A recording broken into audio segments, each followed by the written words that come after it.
The mirror in the guest room. When Elias inherited his grandmother's estate in the foggy hills of Vermont, he didn't expect a mansion. He expected a small cottage. Instead, he found a towering Victorian house with blackened wood and windows that looked like hollow eyes. Elias was a man of science. He didn't believe in ghosts or bad energy, or the warnings the local villagers whispered at the post office. He just wanted to renovate the house and sell it for a profit. However, on his first night, the house decided to introduce itself. The silence in the house wasn't peaceful. It was heavy. It felt as if the walls were holding their breath. Elias decided to sleep in the guest room on the second floor because his grandmother's master bedroom felt too cold. The guest room was simple, except for one thing: a massive floor-to-ceiling mirror with a frame made of dark, twisted silver. Elias woke up at 3:14 a.m.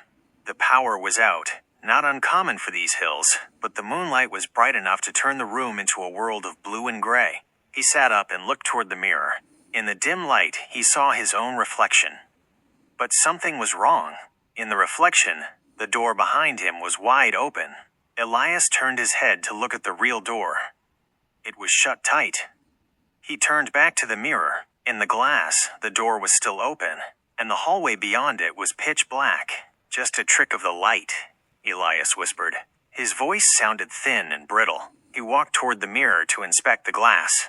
As he got closer, his reflection didn't move at the same speed.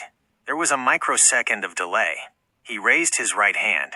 The reflection waited, then raised its own. Elias felt a drop of cold sweat slide down his spine.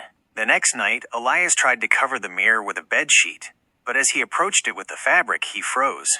In the reflection, Elias wasn't holding a sheet. In the reflection, his hands were empty, and he was clawing at his own throat. His reflection's face was twisted in agony, his eyes bulging, skin turning a bruised purple. Yet, the real Elias stood perfectly still, breathing normally, holding a white sheet. He dropped the sheet and ran for the door. He grabbed the handle, but it wouldn't turn. He was locked in. He hammered on the wood, screaming for help, but the only sound was the rhythmic thump-thump of his own heart. He turned back to the mirror. The reflection of Elias had stopped choking itself. It was now standing upright, staring directly at him. It began to walk toward the surface of the glass.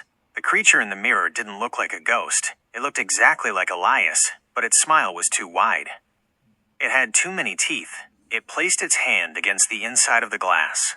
Tap, tap, tap. Elias felt a freezing sensation in his own palm, as if he were touching ice. He tried to pull away, but his hand was stuck to the air in front of him. The mirror wasn't reflecting him anymore. It was consuming him. The room began to grow dim. The blue moonlight faded into a dull gray fog. Elias looked around and realized the furniture was becoming backwards. The labels on his medicine bottles were mirrored. He wasn't in the guest room anymore. He was inside the glass. On the other side, the other Elias stepped out of the mirror and into the real world. The creature stretched its arms, cracked its neck, and picked up the bedsheet Elias had dropped. Elias screamed, but no sound came out. He beat his fists against the glass, but to the outside world, it looked like nothing more than a flicker of light on a silver surface.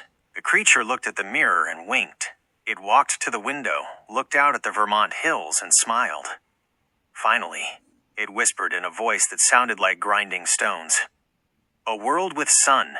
The creature walked out of the room, leaving the real Elias trapped in a silent, backwards world of shadows. Every night at 3:14 a.m., the mirror clears for just a moment, and if you stand in that guest room, you might see a man behind the glass begging to be let out. But be careful. If you look too long, he might ask you to switch places. For more stories, please subscribe to the channel, like, and click the bell icon.